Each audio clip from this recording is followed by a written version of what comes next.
préparé pour vous les meilleures montres connectées du moment et vous livre ici sa sélection. Vous êtes prêts? On y va. On commence notre top 5 avec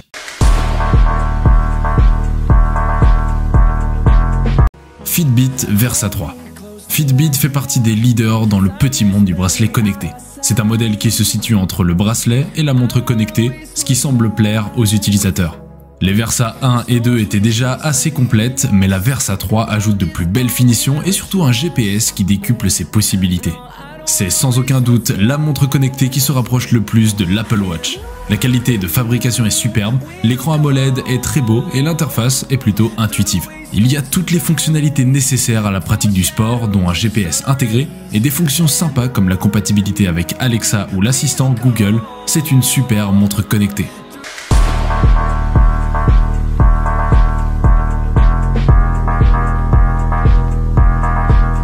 Samsung Galaxy Watch 4.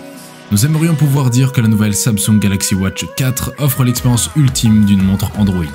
Nous ne pouvons pas tout à fait dire ça, mais on s'en approche.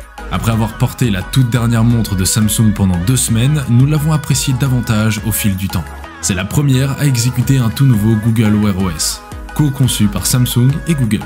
Nous dirions que l'avenir est prometteur, mais que le présent est un peu incertain.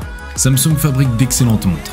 La Galaxy Watch 3 était un mélange réussi de fonctions de fitness/santé et de connectivité. Cependant, le système d'exploitation Tizen et la boutique d'applications de Samsung sont toujours restés à l'écart de l'écosystème Android de Google.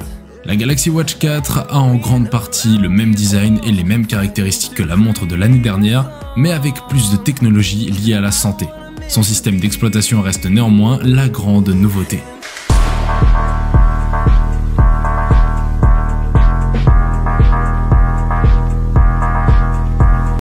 Apple Watch SE. L'Apple Watch SE a beau être une montre connectée de milieu de gamme, le constructeur ne propose pas un produit au rabais. L'appareil dispose du même boîtier que celui des séries 4, 5 et maintenant 6, qui est très légèrement plus plat que l'Apple Watch première du nom, et conserve son format carré. Elle n'est disponible qu'en aluminium, mais les finitions sont, sans surprise, absolument impeccables. La montre est réactive en toutes circonstances, l'interface est très fluide, les applications s'ouvrent rapidement et les temps de chargement ont été considérablement réduits, même s'il faut toujours attendre 1 ou 2 secondes pour accéder à certains logiciels. Le multitâche, accessible en appuyant sur le bouton latéral, est tout aussi véloce et permet d'accéder à une application en fond de tâche en un rien de temps. L'Apple Watch SE est équipé par défaut de 32 Go de stockage, ce qui permet d'installer de nombreuses applications tierces directement depuis l'écran de la montre, mais aussi de stocker de la musique, des photos et des podcasts à écouter en mobilité.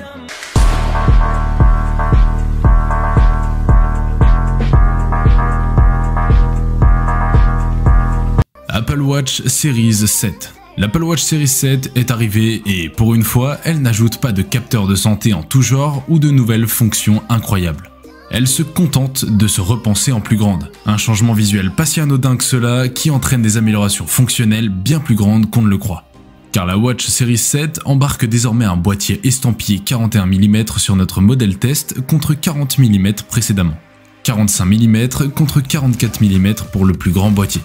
Écran éteint, il faut avoir l'œil avisé pour voir la différence. Au poignet, la sensation est rigoureusement la même par rapport à notre montre connectée précédente. De plus, les bracelets pour montres 38 ou 40 mm des versions antérieures restent compatibles.